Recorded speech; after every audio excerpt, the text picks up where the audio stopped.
Hello students, in this video lecture we are going to continue our discussion of memory management, and we will be discussing the topics of dynamic loading, linking and swapping. Before proceeding to today's topic, let me provide a brief recap of what we have covered in the previous video lecture.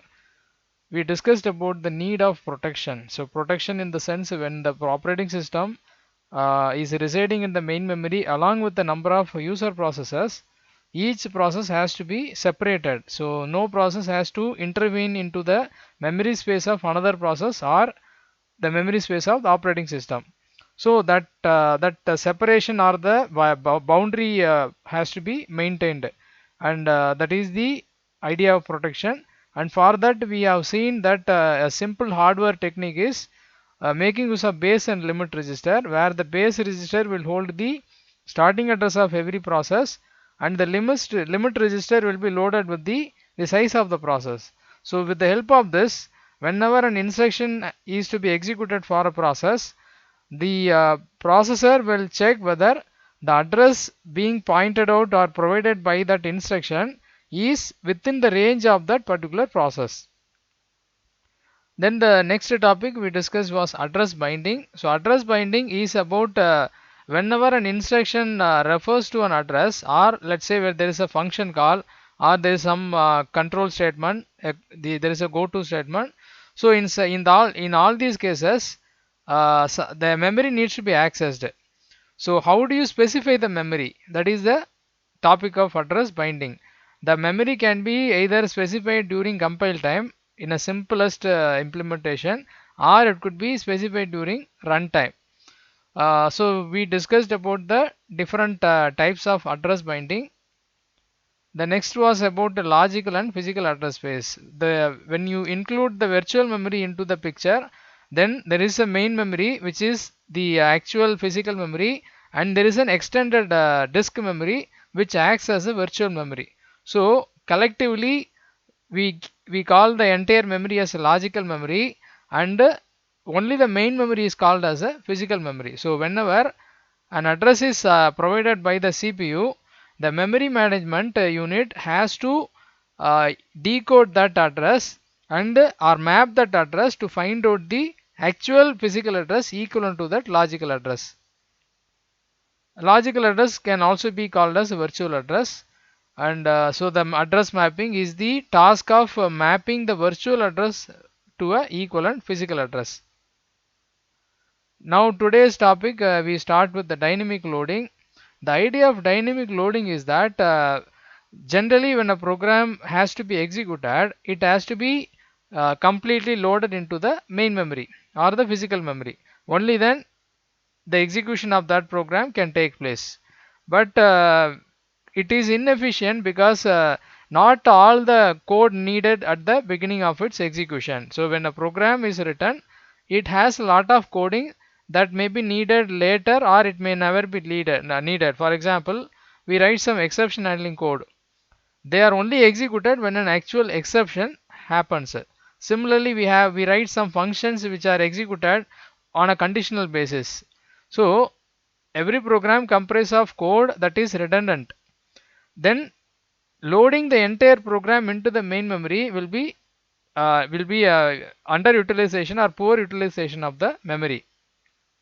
And another thing is that if you always load the whole program into the memory, the size of the process that you can load is determined by the size of the memory.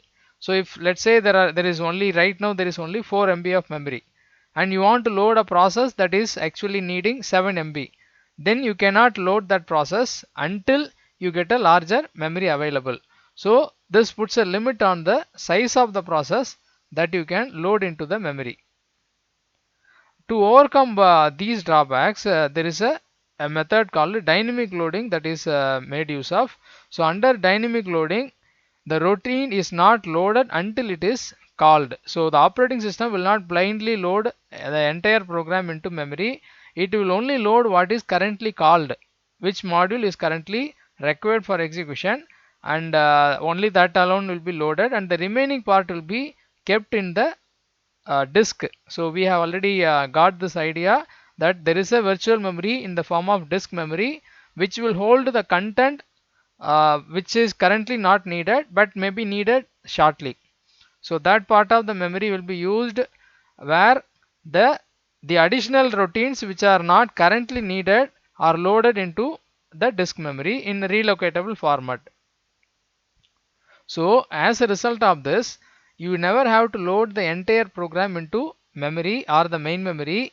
You need to load only a portion of the program into main memory, which is right now called for, and the remaining portion which may not be needed right now gets stored into the disk. Now the advantage of dynamic loading is obvious that you can save lot of memory. So the routine is loaded only when it is needed, and this can also be utilized for loading error routines. As I told you, exception handling modules are not always needed, so you can keep aside them in the disk, and when an actual exception occurs, then you can dynamically load them into the main memory. And the total program size may be much larger than the available memory because you are not going to load the whole program. And dynamic loading does not require special support from the operating system. It is implemented at the hardware level, so this will automatically take place. You don't need the OS support for this, and it is a responsibility of the programmer to design their programs to take advantage of such, because when the program is written, it should be dividable, like it should comprise of routines or modules, so that some modules can be loaded now and some module can be loaded later. But if the entire program is written with a single module, then it becomes inevitable to load the whole program. So the role of the programmer is also involved, and in fact multi-threading is a way of implementing this approach. So when you divide the process into or program into multiple threads, when the program needs to execute, only the needed threads are loaded into the main memory and the remaining threads can be kept in the disk. So that is what the point is, that the programmer plays a role in implementing the dynamic loading. And there are library routines to implement dynamic loading, which like we have the multi-threading libraries. So that is what the support by the OS, but the OS don't directly play a major role in the implementation of dynamic loading. This is about the dynamic loading, where the basic idea is that you avoid loading entire programs into main memory by loading a portion of the program into memory and the main memory, and the remaining portion in the virtual memory or the disk memory. Next topic is actually related to that. It's called dynamic linking and shared libraries. Dynamic loading is about dealing with the entire program by splitting that into routines or modules and loading modules which are currently needed. Dynamic linking is specific to the library functions. So we have come across library functions even with simple C programs. We make use of printf, scanf, lot of other library functions. So every programming language provides a large volume of library functions. So how do you load them? Whether you load them statically or dynamically, that is what this particular topic. So dynamically linked libraries are system libraries that are linked to user programs when the programs are run. Whenever a program is being executed, it would have referred a lot of library functions. So those library functions are dynamically loaded into the memory. Remember, there is also a static way of loading the library functions, in which case at the time of compilation itself, the library modules are brought into the program. If you take the typical C program where it only supports the static linking, what happens is that, let us say you are making call to printf and scanf at two different places in your program. So when the program is getting compiled, there is a linker which will recognize that there is a function call being made to a library function. Then it will find out the header file for that with the help of the hash include statement you have already mentioned, and will search for this particular function. So it will go to stdio.h, where you have got the printf function, and that function will be copied and it will be pasted into your program. So at the end of compilation, your program has got the coding pertaining to the printf and scanf and all other library functions that you have referred. This is what happens in the under static linking. But with the dynamic linking, during compilation, it is not done. So it is left as it is. At the time of execution, when there is a function call being made to a library routine, then it gets loaded into the memory and then it is executed for that particular program. So dynamically the library functions are linked with your programs, unlike the static linking where the binary code or the machine language of your program, machine code of your program will include the library functions. So under dynamic linking, linking is postponed until the time of execution. Now what is the advantage of this way of dynamically linking the functions? This we will see it. This feature is usually used with the system libraries. Now this is the advantage. So without this facility, each program on a system must include copy of all its library functions. For example, if you are currently running say 3 C programs, and in each C program you have referred the scanf function, then each program will have the copy of the scanf implementation. The scanf function will be copied into each and every program. But in the case of dynamic linking, the library function will be loaded only once into the memory, but it will be linked with all the other programs. So when you have a number of programs making a call to the same function, the function gets loaded only once into the memory separately. It's not going to be included into any one of the program, but it will be kept as a separate function under a different memory space. And there will be a link created between the library function and the user program, so that when the execution is requiring that function, it will be connected and the execution will complete. This is the advantage, that you don't have to have the copy of the library function in each and every program. Again you save the memory space. And the implementation of this idea requires the creation of a stub. A stub is a temporary placeholder that is used in each and every program that calls the DLL. So the dynamic linked library functions, whenever they are referred in the program, they are initially filled with a stub, and at the time of execution the stub is replaced by the actual function. So it's like a temporary a temporary placeholder which is going to be replaced by the actual function at the time of dynamically linking it for execution. So the stub is a small piece of code that indicates how to locate the appropriate library routine and how to load the library routine that is already not present. So when that stub is executed, it checks to see whether the needed library function is already loaded into the memory. If so, it is just going to be replacing that function with the stub. So the stub it will at the time of execution will check whether the function that is currently being called is already loaded, because one more advantage which you can perceive here is that you are going to load a routine only once into the memory, even if it is being called by number of programs. So you don't have to have different individual copies. Now what happens is that if let's say a program is currently asking for a particular library function, but it is possible that that function was already requested by another program and it was loaded into the memory, so you don't need to load it again now. So you can save the time. So you can just replace the stub by the function that is already loaded. But if this is the first function or first program that is making a call to that library function, then it has to be loaded into the memory, and then the stub has to be replaced appropriately by the coding of that particular routine. So in either way, the stub replaces itself with the address of the routine and executes the routine.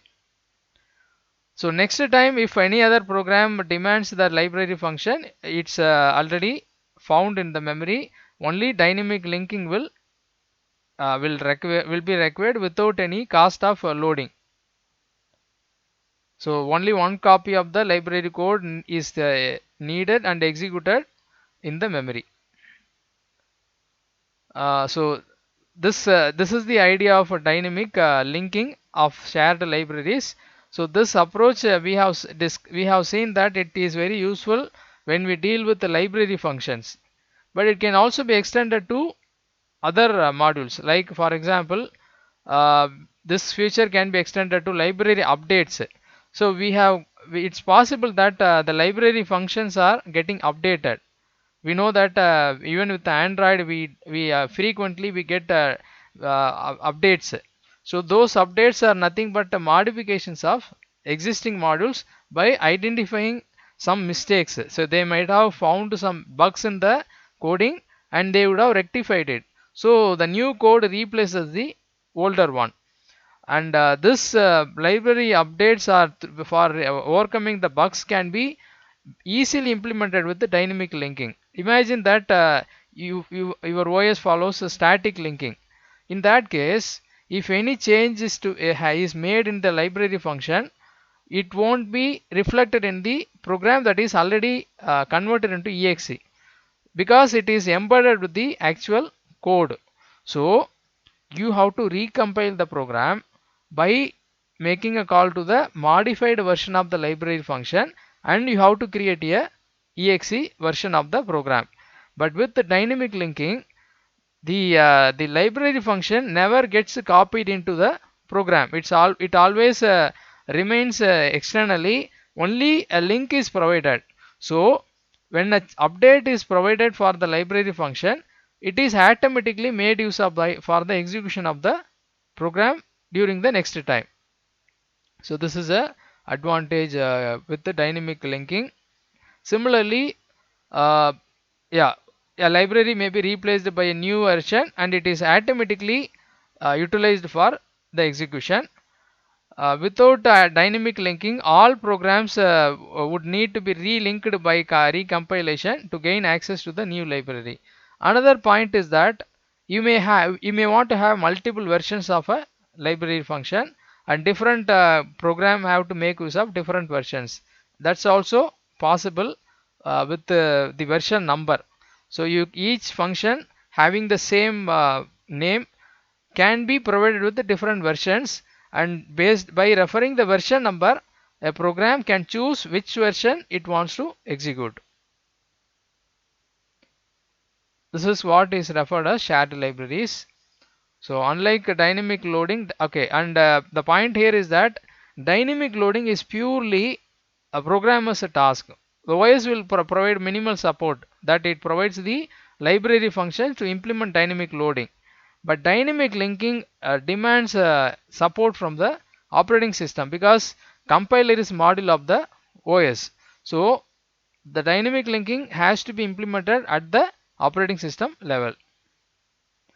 The next topic is swapping. So swapping is actually a topic that we have already discussed um, under the process state model. So we have seen that a process can be in different states like ready state, blocked state, running state, and one more state we have seen is suspended state. That's what we are now going to see again. So suspended state is a state where a process is moved from main memory into disk temporarily, and it will be brought back later into the main memory. So we will explore the swapping now. A process must be in memory to be executed. A process can be swapped temporarily out of memory to a backing store, which is nothing but a disk, and then brought back into memory for continued execution. So this is what the meaning of swapping. So the swapping means that you take away a program or process from main memory to the disk, and bring another process from disk into main memory. So that is swapping. Ideally, the memory manager can swap processes fast enough so that there are different reasons for swapping processes. One reason is that we must feed the CPU with the ready processes. The CPU should not be left to be idle. That is, all the processes are busy in IO operation and the CPU cannot find any ready process. Such a situation should be avoided at any cost. One way of achieving that is swapping. So with the swapping, if the OS finds that most of the process are undergoing IO operation and it may enter into idle state, it will immediately replace some process which are in the blocked state from main memory into the disk, and bring some fresh process from disk into main memory, so that it's not going to be idle and it will find some process which are ready to execute. And this can also be done for the purpose of priority. So let's say you want to bring some high priority process into the memory, but there is no space, and that space can be created by replacing some low priority process. This is also called as a rollout and roll in. These are the other reasons for swapping.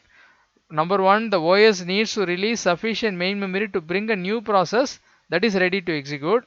Another is OS suspects a process of causing a problem. So for example, we have seen that under deadlocks, when operating system finds the deadlock present, it could terminate or kill some processes to eradicate the deadlock problem.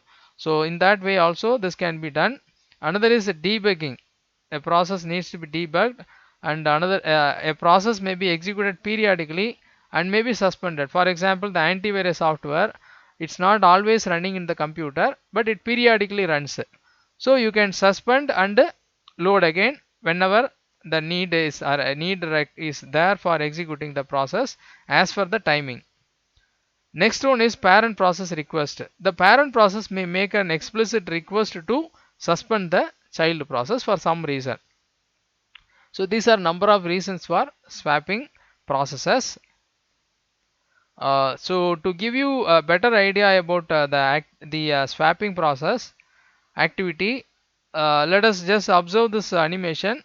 So now the given situation is that the main memory is totally full. It's filled with these processes, and there is a new process. Let us assume that it's a high priority process that has to be loaded immediately into the main memory. Now the only option available is swapping. So replace some low priority process and create a space and load the new process from disk into that space. This is what we are talking as referring as swapping.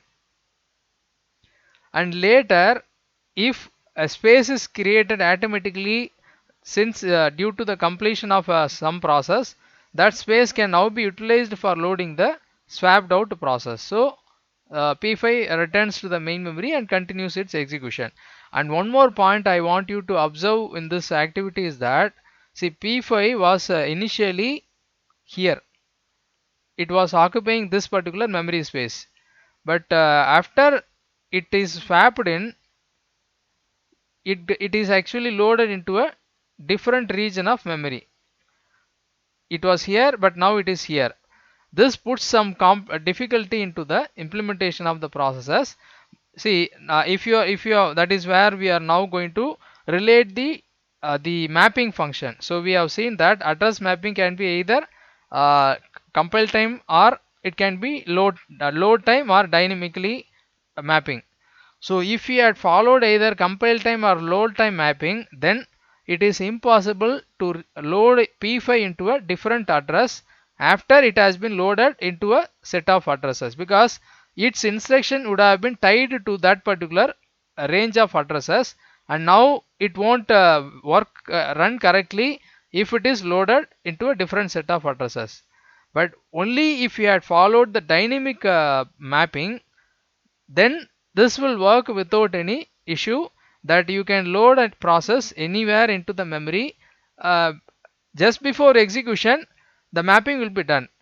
Every time the process goes for execution, mapping will be done freshly, and all the instructions will be tied with respect to the current set of addresses. So swapping requires the usage of dynamic mapping.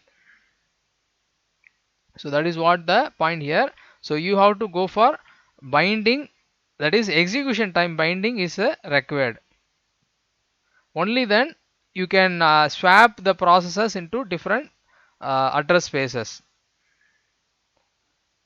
Now swapping is very efficient in terms of memory utilization and CPU utilization. You can keep the CPU to be busy all the time, and you can also bring some high priority process. So it has a number of advantages, but it's very expensive task, because whenever you do the swapping of processes, you are basically doing context switch.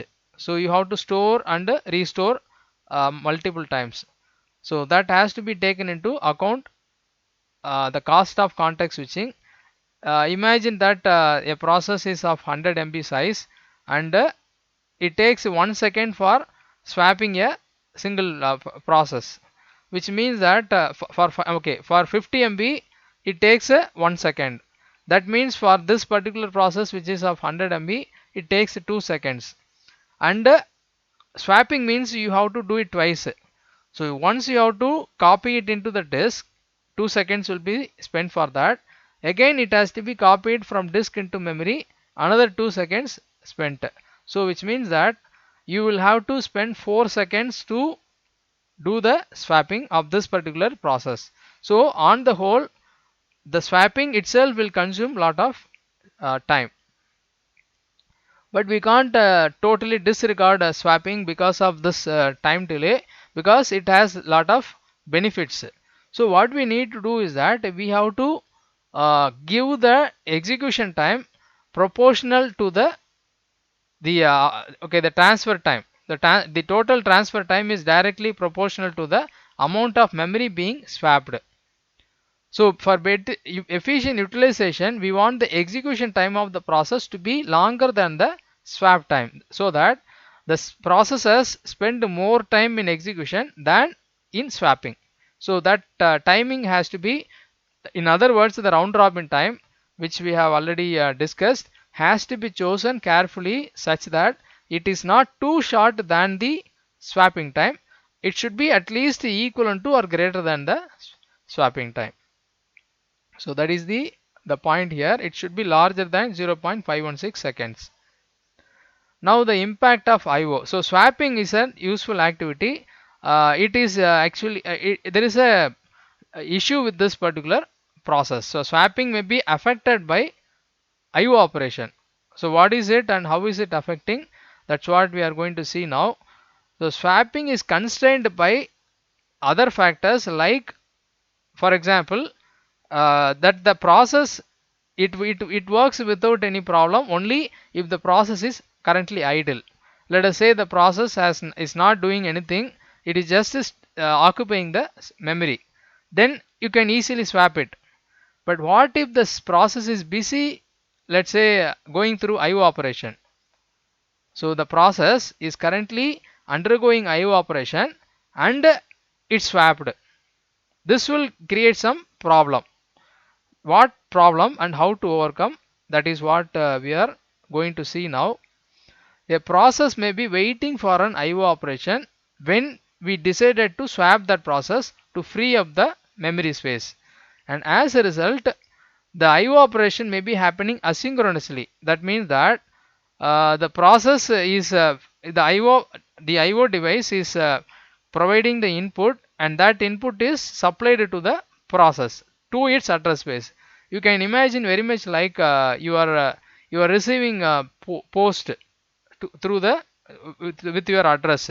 So you are getting some continuous post. For example, you have applied to different companies and you are getting interview calls, and that is sent by post to your home address. Ignore the possibility of emails.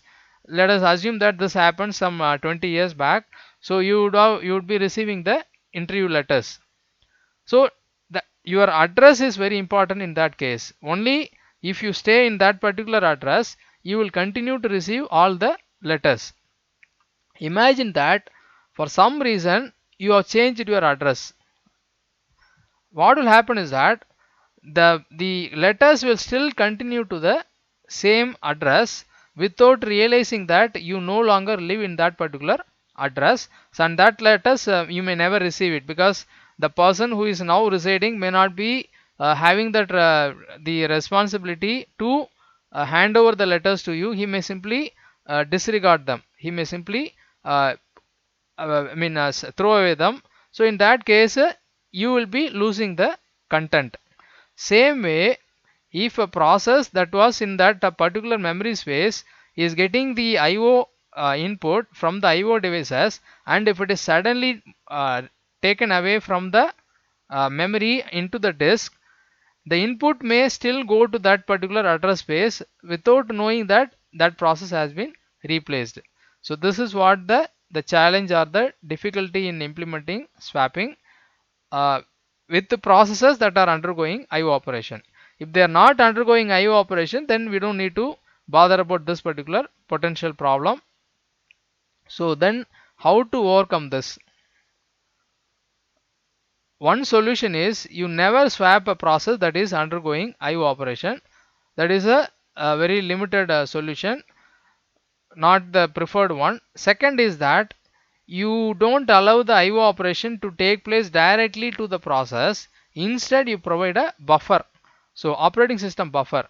What will happen is that after the IO operation is initiated by the process, the input or the output don't directly come to the process address space. Instead, it is temporarily held in the operating system buffer, and from there it is transferred to the process at a convenient time.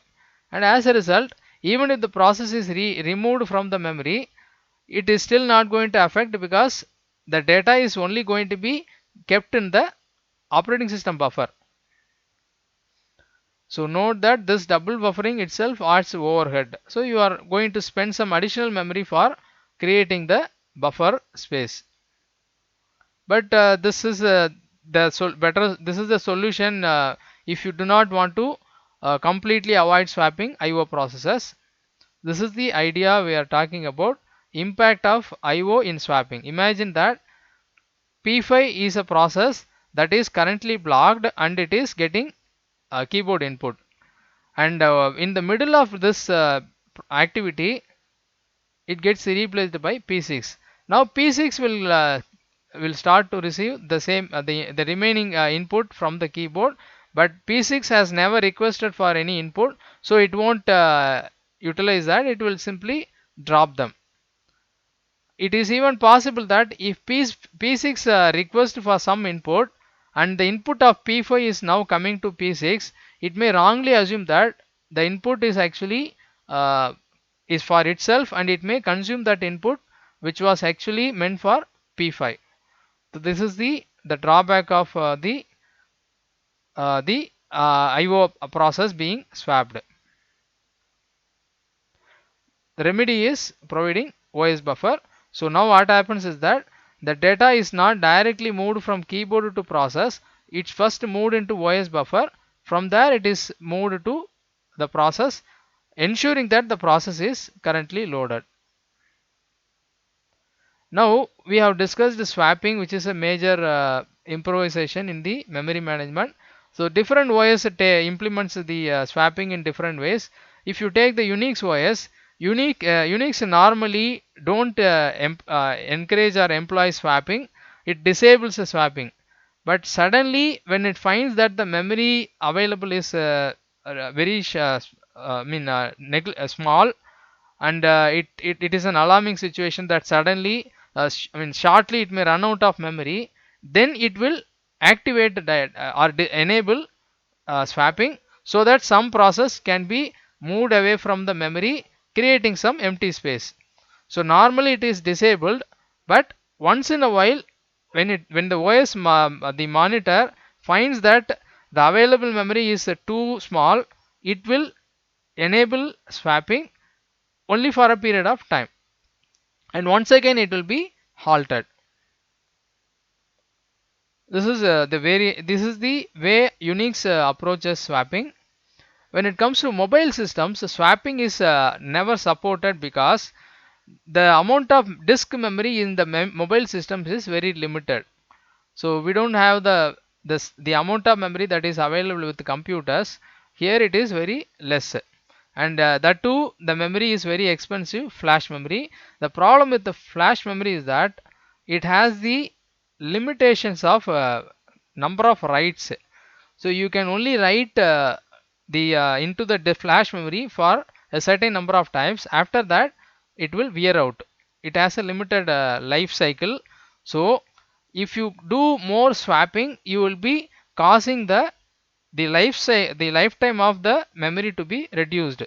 So for that reason also, mobile systems don't generally employ swapping, but instead they use some Apple OS, for example, uses a certain threshold level. So in that case, the applications are removed from the memory, voluntarily relinquish the allocated memory. Even with the Android OS, you have apps to see which processes are unnecessarily occupying the memory, and you can terminate those processes. So to free up the memory, that kind of an approach is what being followed in the mobile operating systems.